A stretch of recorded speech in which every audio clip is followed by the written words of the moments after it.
सोनीपत के देवड़ू रोड स्थित शहर के जाने माने स्कूल दिल्ली विद्यापीठ के प्रांगण में आज विद्यालय संचालक वीर सिंह सैनी द्वारा अपने दिवंगत माता पिता की मधुर स्मृति में शानदार हास्य कवि सम्मेलन का आयोजन किया। इस दौरान बड़ी सी स्क्रीन पर उनके द्वारा दिवंगत माता पिता के साथ बिताए गए पलों को दर्शाया गया।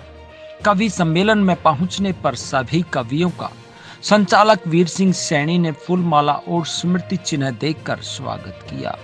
इस अवसर पर उन्होंने उपस्थित जनसमूह को संबोधित करते हुए कहा कि आज की तनाव भरी जिंदगी में कुछ पल सुकून के होना बहुत जरूरी है, क्योंकि हंसना भी एक व्यायाम है। जब मौका मिले हंसना चाहिए। हास्य कवि सम्मेलन के संयोजक डॉक्टर गजराज कौशिक के सहयोग से दिल्ली विद्यापीठ में देश व प्रदेश के जाने माने प्रख्यात हास्य कवि पहुंचे, जिनमें हरियाणा की शान महावीर गुड्डू, हास्य कवि महेंद्र शर्मा दिल्ली, हास्य कवि डॉक्टर बलबीर सिंह खिचड़ी मोदीनगर, डॉक्टर गजराज कौशिक गोहाना, ओज कवित्री सुश्री प्रीति अग्रवाल मुजफ्फरनगर, टीवी पर लाफ्टर चैलेंज में धमाल मचा चुके हास्य कवि दीपक सैनी, श्रृंगार रस की कवित्री सुश्री मोनिका देहलवी, हास्य कवि सबरस अलीगढ़, हास्य कवि पी के आजाद बड़ौत तथा दिल्ली से श्रृंगार रस की सुश्री मनीषा सक्सेना शामिल हुए। कार्यक्रम की शुरुआत हास्य कवि महावीर गुड्डू द्वारा शंख बजाकर की गई।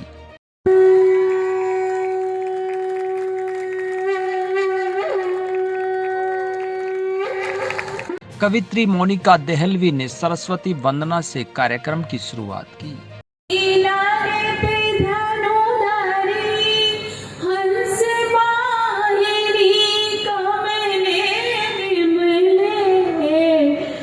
मंच संचालन हास्य कवि महेंद्र शर्मा ने किया, जिनके द्वारा कवियों पर की गई मजाकिया टिप्पणियों से दर्शक तालियां बजाते और ठहाके लगाते हुए दिखाई दिए। भाई तो है, मौत के रास्ते तो बहुत है, मगर जिंदगी देने वाली एक माही तो है। सर्वप्रथम हाथरस से आए कवि सबरस ने पति पत्नी पर हास्य गीत सुनाकर हंसी की बौछार की।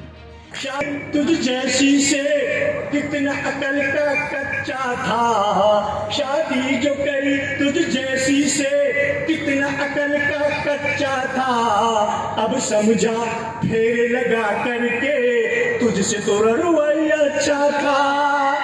उसके बाद मनीषा सक्सेना ने प्रेम पर कविता सुनाकर माहौल को रंगीन बना दिया। मैं भटकती नदी हूँ, बुला लो, अब तो मुझको भी सागर बना लो।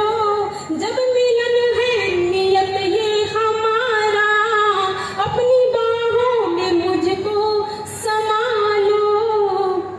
साथ तुम हो तो लड़ जाऊंगी मैं, साथ तुम हो तो लड़ जाऊंगी मैं, जिंदगी में कोई वहीं हास्य कवि डॉक्टर बलबीर खिचड़ी ने सभी कवियों को बाबाओं की संज्ञा देकर दर्शकों को हंसा हंसा कर लोटपोट कर दिया। डॉक्टर नर्सिंग होम के मालिक आप सब जानते हैं कौशिक जी, ये डॉक्टर नहीं, ये जगत गुरु रामपाल है। सारे यहाँ बैठे हुए जेल में कौन है? उधर हनीप्रीत है। मुजफ्फरनगर से आई ओज कवित्री प्रीति अग्रवाल ने सबके अंदर देशभक्ति को जगाने का काम किया। लाफ्टर स्टार दीपक सैनी ने हास्य कविताओं सहित नेताओं की मिमिक्री कर तालियां बटोरी। मोदी अच्छा दिन, कब अच्छा दिन आएगा, कब अच्छा दिन आएगा, कब आएगा अच्छा दिन।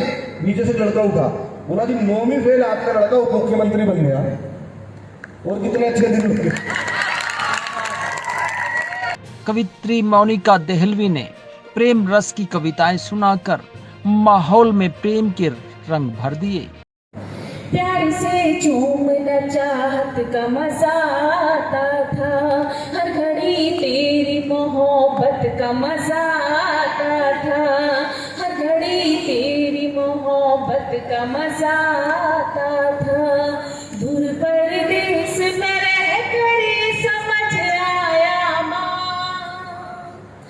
दूर परदेस में रह कर समझ आया माँ, तेरी बाहों में तो जन्नत का मजा आता था, तेरी बाहों में तो जन्नत का मजा आता था।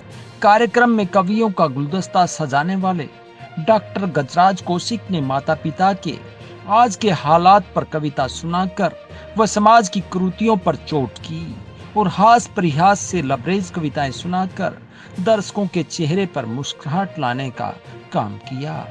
माँ की मेहनत की चक्की से ऊपर का पाठ चलता था, खुशियाँ बहुत हुआ करती, घर विराट चलता था।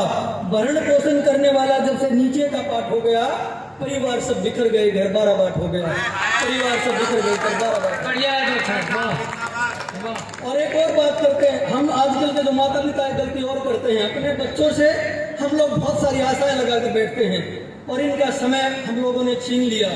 तब चार पंक्तियों से गुजारिश करता हूँ, आपका आशीर्वाद चाहता हूँ कि ये दिल ना टूटेगा कभी हादसों के बाद से, ये दिल ना टूटेगा कभी हादसों के बाद से, खुदा ने शायद इसको इसीलिए बनाया है फौलाद से, खुदा ने शायद इसको इसीलिए बनाया है फौलाद से, बस आकर के आग दे दे ये चिता को वक्त पर और आशा मत करना आज की औलाद से। कवि पी के आजाद ने माता पिता को समर्पित कविता सुनाई। नियत समय पे नियत डेट पे वहाँ पहुँच गया होटल में, मेरी ढाल ऐसे ही कुर्ता पजामा पहन के। हरियाणा प्रदेश की शान महावीर गुड्डू ने देश प्रेम की भावना की अतिरिक्त हरियाणवी चुटकुले सुनाकर हंसने पर मजबूर कर दिया। मेरी जानकारी है अटल बिहारी वाजपेयी जी के पहले अगर किसी हमारे वीर सैनिक की लाश वहां पर डेथ हो जाती थी तो उसके साथी फौजी भाई धर्म का भाई मान करके वही संस्कार कर देते थे। मुट्ठी भर राख एक छोटी सी संदूकड़ी और उसके पास बताती थी, लेकिन कब उस घोषणा होगी कोई भी सैनिक कहीं भी शहादत होगी, इज्जत उसका शरीर, उसका शव, उसकी डेड बॉडी उसके परिवार को दी जाएगी। लेकिन दिक्कत क्या है, मंजर एक दिन मेरे सामने भी होगा और लोगों के सामने भी होगा। अरे जब किसी वीर की लाश आती है, क्या हाल होगा उस गांव का जिसका बेटा उस तिरंगे के अंदर बंद है, क्या हाल होगा उस मां का जिसकी छाती का दूध बंद है, क्या हाल होगा उस पिता का जिसके अरमान बंद है, क्या हाल होगा उन बच्चों का जिनका भविष्य बंद है, और क्या हाल होगा उस बहू का अरे जिसका सब कुछ तो बंद है। मेरे दोस्त की डेड बॉडी आई थी, तब मैंने कराई मेरे घराने की, अरे तिरंगे झंडे में लाल सिर्फ कराई मेरे घराने की, छाती छलनी वही बड़ी दिक्कत थी मेरे रखवाले की। मैं बोली तू मेरी बेटा भी एक बार मेरा के हाल बता। जब हम पर में प्रकाश हुआ और आवाज आई मत वाले की डेड बॉडी, क्या कि शीतलहर और शरद रात में सीमा ऊपर खड़ा हुआ, डुक्कर दुश्मन घुसपैठ करेगा यूं इरादा लेके खड़ा हुआ, 20 मार के फेर मेरा संग लाश बिछा के दुश्मन की, यूं तिरंगा ऊपर है हमारा, यूं अरमान लेके खड़ा हुआ।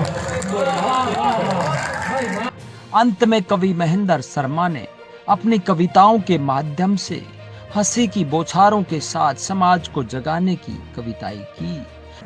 मेरी सेहत पे मत जाइएगा, इस तार में करंट बहुत है। कार्यक्रम में उपस्थित सभी श्रोताओं ने कवियों द्वारा सुनाई गई कविताओं का आनंद लेते हुए खूब तालियां बजाई। कार्यक्रम के अंत में विद्यालय संचालक वीर सिंह सैनी ने कार्यक्रम में उपस्थित सभी कविगणों तथा श्रोताओं का आभार व्यक्त किया और कहा कि जिंदगी में जब भी अवसर मिले दिल खोलकर हंसना चाहिए।